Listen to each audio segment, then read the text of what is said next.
میں نے غلط بھی کب کہا تھا، اور یوں بھی اب مجھے مسز ہمدانی کے ہاں کتنے دن اور رہنا تھا۔ شہراز بڑی بے تابی سے میرے اور بلال کے رشتہ مناکحت میں بند جانے کے منتظر تھے، کیونکہ اسی راستے سے مجھے ان کے پاس واپس جانا تھا۔ میری اب ان سے تقریباً ہر روز ملاقات ہونے لگی تھی۔ بارہا انہوں نے مجھ سے گھر چلنے پر اصرار کیا، مگر میں ہر بار ٹال دیتی۔ اس گھر سے میرا ناتا ٹوٹے کئی ماہ گزر چکے تھے۔ جس گھر پر کبھی میرے حکم کا سکہ چلتا تھا، نوکر چاکر میری نظر کے اشارے پر چلتے تھے، انہی سے نظریں چرا کر اس گھر میں داخل ہونا مجھے گوارا نہ تھا۔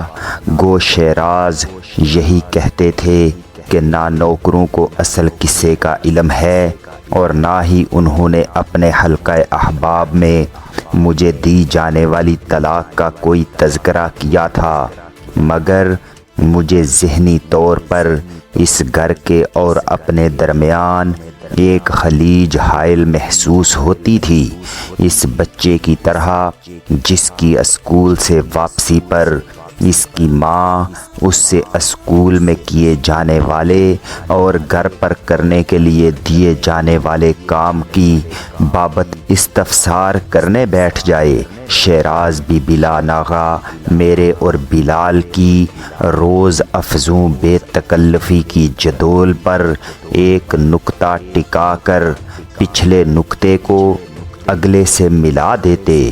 شروع مجھے بڑی ہچکچاہٹ سی محسوس ہوئی، پھر میں عادی سی ہو گئی۔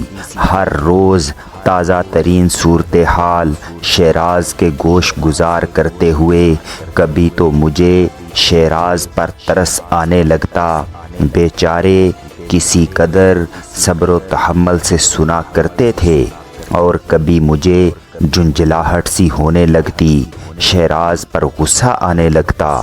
ان کی ایک غلطی نے مجھے کیسی صلیب پر لٹکا دیا تھا، اور کبھی وہ مجھے بڑی اجنبی اور بڑے بیگانہ محسوس ہونے لگتے تھے۔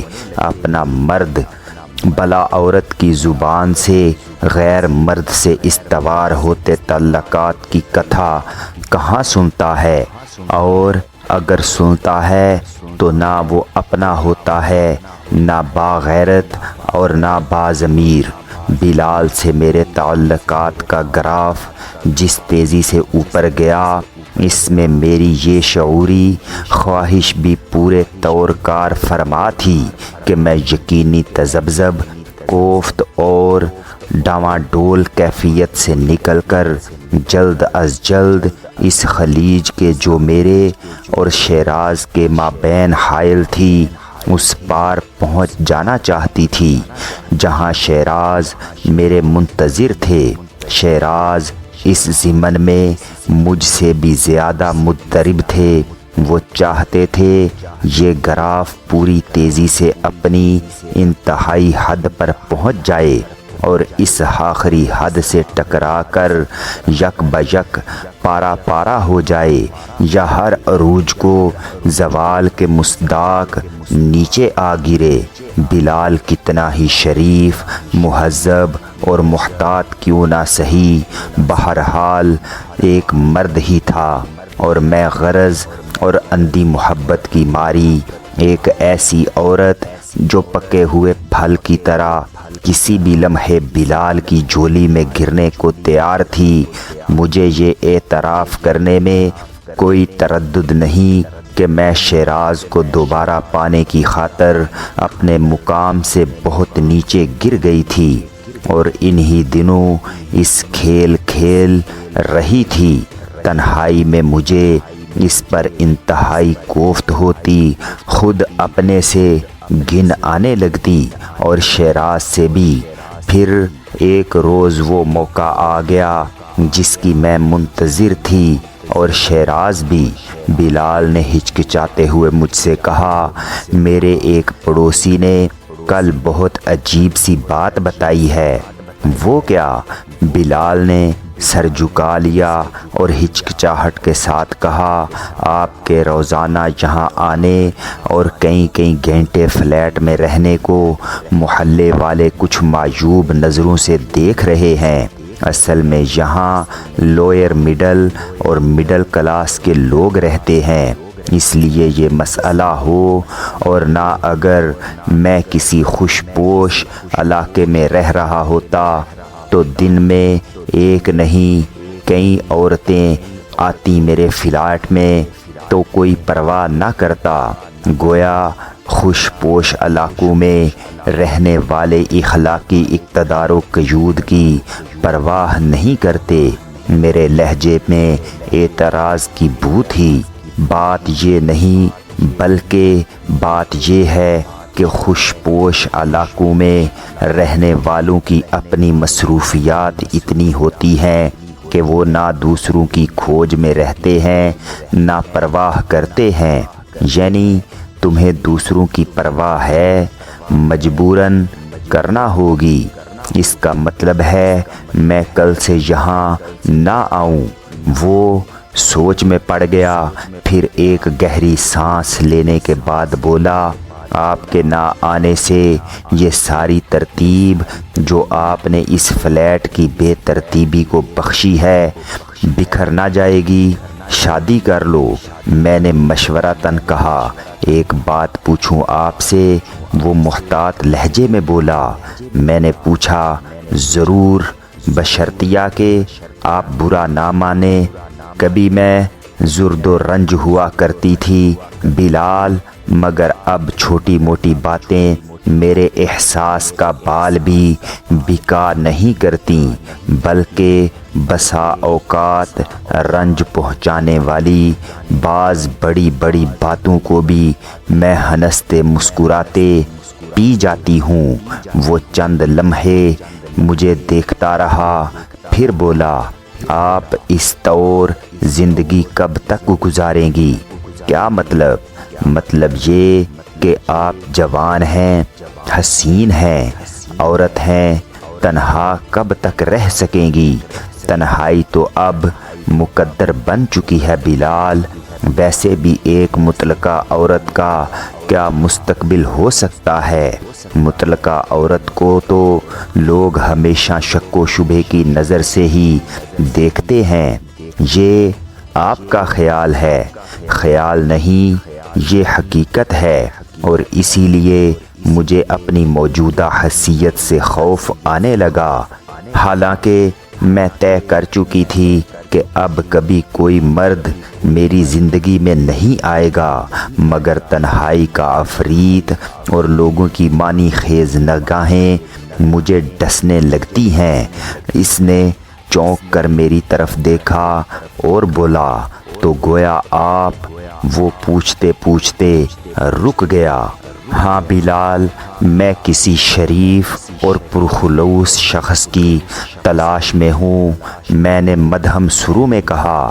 اس وقت تو وہ کچھ نہیں بولا، لیکن رات کا اندھیرا چھا جانے کے بعد جب وہ حسب معمول مجھے اپنی اسکوٹر پر میری عارضی پناہ گاہ تک پہنچانے آیا تو اس نے مسز ہمدانی کے گھر سے ایک مخصوص فاصلے پر مجھے چھوڑ کر واپس جانے سے قبل کہا، مناسب سمجھیں تو میرے بارے میں سوچئے گا، خلوص کی کسوٹی پر کھوٹا نہ پائیں گی آپ مجھے۔ نیم تاریکی میں نہ تو میں اس کے چہرے کے تاثرات دیکھ پائی اور نہ وہ اس فاتحانہ مسکراہٹ کو دیکھ سکا ہوگا جو میرے لبوں تک عود آئی تھی۔ پھر وہ چلا گیا۔ اگلے روز میں بلال کے فلیٹ پر نہ گئی، تاہم شیراز سے حسب معمول ملاقات ہوئی۔ میں نے انہیں گزشتہ روز بلال سے ہونے والی گفتگو کا احوال سنایا تو وہ سگار سلگاتے ہوئے بولے، well done my darling, well done, صرف تمہاری خاطر۔ میں نے کہا، مجھے اپنے اوپر غصہ آنے لگا، کس قدر دیوانی ہوئی جا رہی تھی میں اس جفاجو مرد کے عشق میں۔